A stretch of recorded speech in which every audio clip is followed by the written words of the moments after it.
eby'okufuna ndagamuntu mu kiseera kino. Robert tugenda maaso tubuulire NIRA offices Kololo muli ku kyawo oba endagamuntu bazigaba oba biri bityawo. Ya neyanziza nnyo neyanzege okuleka nti nzizeemu okubasinkana abanafu abalabi ba Soul TV okuyingira wano ekololo si ekintu ekyangu nga omuntu yenna bwayinza okirowoozaako yina kuyita mitendera gyonna egyetaagisa egya security okuleka nti otuuka wano wetuli naye nga mukama ate atuyambye olw'erinnya Soul lyerina atusobodde okutuuka wano wetuli. Kino kye kimu ku bifo ate ebyakuŋŋaanirwangamu abantu actually wezaawiranga ssaawa 11 ez'ekumakya ng'abantu batandise dda okusimba ennyiriri okulayika nti bafuna ndagamuntu zaabwe. Ate ebiseera ebimu wabeerangawo ebintu bingi, wabeerangawo okugema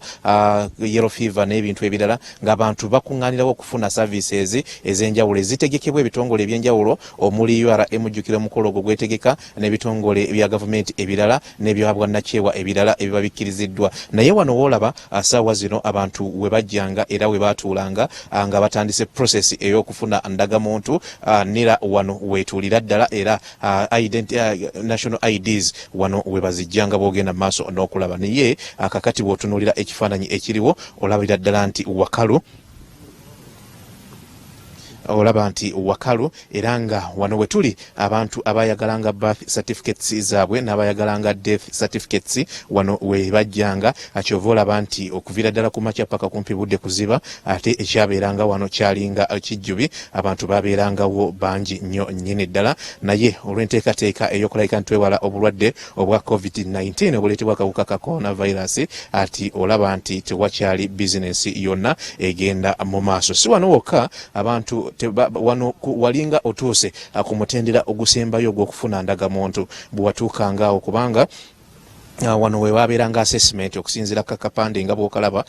kaliko make free assessment for birth certificate, death certificate ne national identification nga bw'ogenda mu maaso n'okulaba payment accepted at Kololo airstrip branch. Embeera bwetyo abasasulanga sente ezo nga ndagamuntu ebuze n'ebiringa ebyo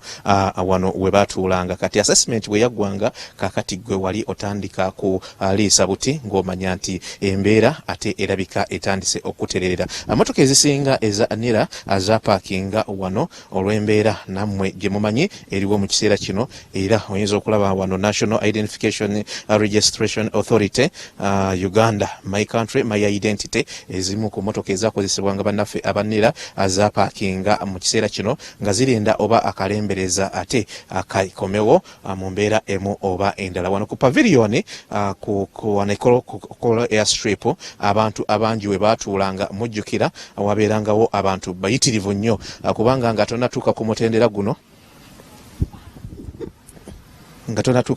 guno abantu wano we baatuulanga nga bagenda bajjamu mpola era mu mbeera emu oba endala. Bwe bamalanga oboolyawo okukolako nga ojja wano babatuuzanga mu layini mu kiseera kiri, naye ate nga babeeranga bangi. Wabeeranga ngaboona emikolo emirala okusabira eggwanga n'ebiringa ebyo ebisinga byabeeranga wano mu kisaawe Kololo we tuli ssaawa zino, naye byonna kati byaggwawo. Olabira ddala nga ekisaawe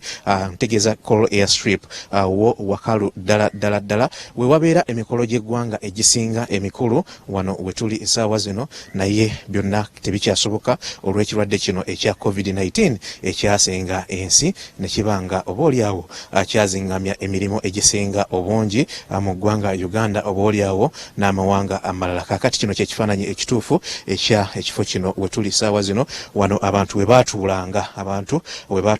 kakati nga bagenda bajjayo mpola okusinziira ku ani yasoose okujja n'ebiringa ebyo. Naye kati bw'ogenda maaso n'okulaba olaba nti wonna wakalu balinda oboolyawo eggwanga lwe liddamu oboolyawo okutereera ku nsonga zino eza COVID-19 ate tuddemu okulayika nti tufuna embeera y'okufuna ndagamuntu. Wano nno wokka si we wali bwe wati naye tubaddeko ku face technologies wali tubaddeko ku face technologies kati ate nayo wabaddeyo kumpi kyekimu kyekiri wano First Technologies eri wali ekyambogo mu kiseera kino ate wali kiriyo naye mujjukira ekyabeerangayo ng'abantu bagenza okufuna permits zaabwe abo be basooka okuyimiriza president we yateekawo ekiragiro kino ekirimu ne curfew n'agamba nti abantu tebaddamu ku wa permits ku issuing permit ne kuggwawo bwe twatuuseeyo gye tukedde nga tetunnajja wano naye bwe tutuuseeyo nayo nga offices zonna nkalu nayo nga matongo merere naye na wano wetuli essaawa zino embeera bweti bwefaanana kati wano wetugenda webajjirangako abantu data ebibakwatako nga batuula wano okufuna ebibakwatako naye olabira ddala nga wonna tewakyali kiriwo wajjanga wano ne bakuggyako data ebikukwatako okukolera national ID naye kakati olaba ekifo kyonna kikalu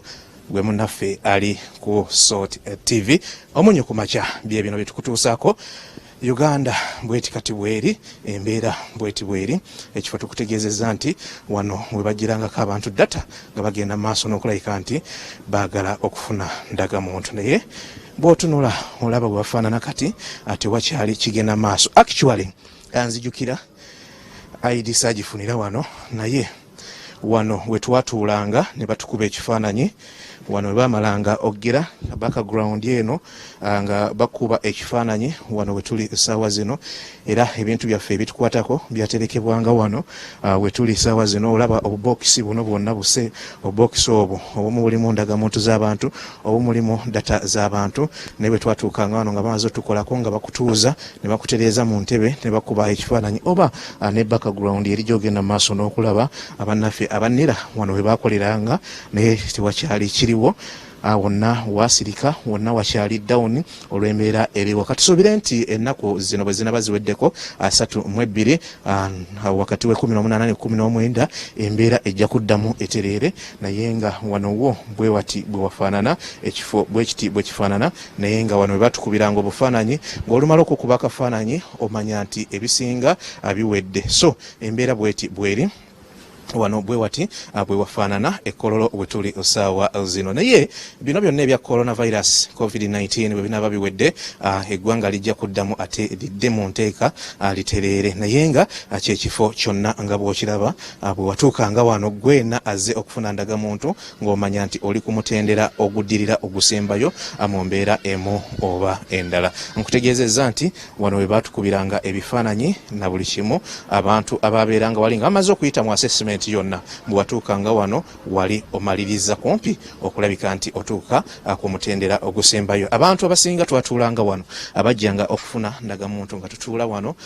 ne tulinda bwe bayitanga erinnya lyo Robert Mutebi nga bakuyise erinnya lyo ng'ogenda wali ku desiki z'olaba ezo we mbadde ntudde nga bakuba ebifaananyi nga baoteekako ekigalo okufuna fingerprint n'ebiringa ebyo kakati embeera bweti bweri nze nzekka asobola okutuulawo kati mu kiseera kino naye nga tusuubira nti buli kimu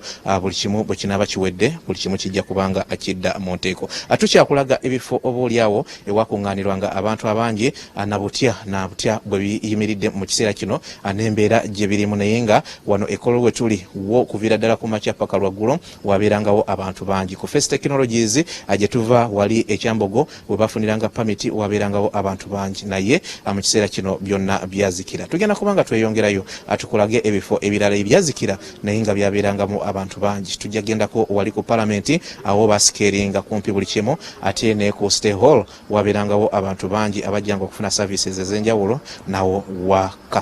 wakakkanira ddala ku bulanga awo olaba abantu bakeerangawo leero olunaku lwakubiri wabeerangawo kye bayita luwalo lwaffe ng'abantu okuva magombolola ag'enjawulo mu Buganda abajja okukiika embuga wonna tewakyali kiriwo Bulange yaggalwa Katikkiro nakirangirira mu butongole nawo tewakyali mbeera yonna ne offices endala ewakuŋŋaaniranga abantu nazo zaazikira naye katutandule ku bigere tulabike ntugenda kuko ate mu bifo ebirala yo tubalage butya bwayimiridde naye nga singa tekyali kino singa wakwatiridde abantu omwana w'omwami wamu ne Muhammad Wamala omuzindalo kangu baddize munzikirize ate neeyongereyo mbalage ebifo ebirala ebyazikira olwa coronavirus oba oliawo n'obulwadde buno obwa COVID-19 ataano babiri be bakakakasibwa ne tusaba omuwendo gusigale nga bwe guli tubeere n'akalembereza omuzindalo nkyagubaddiza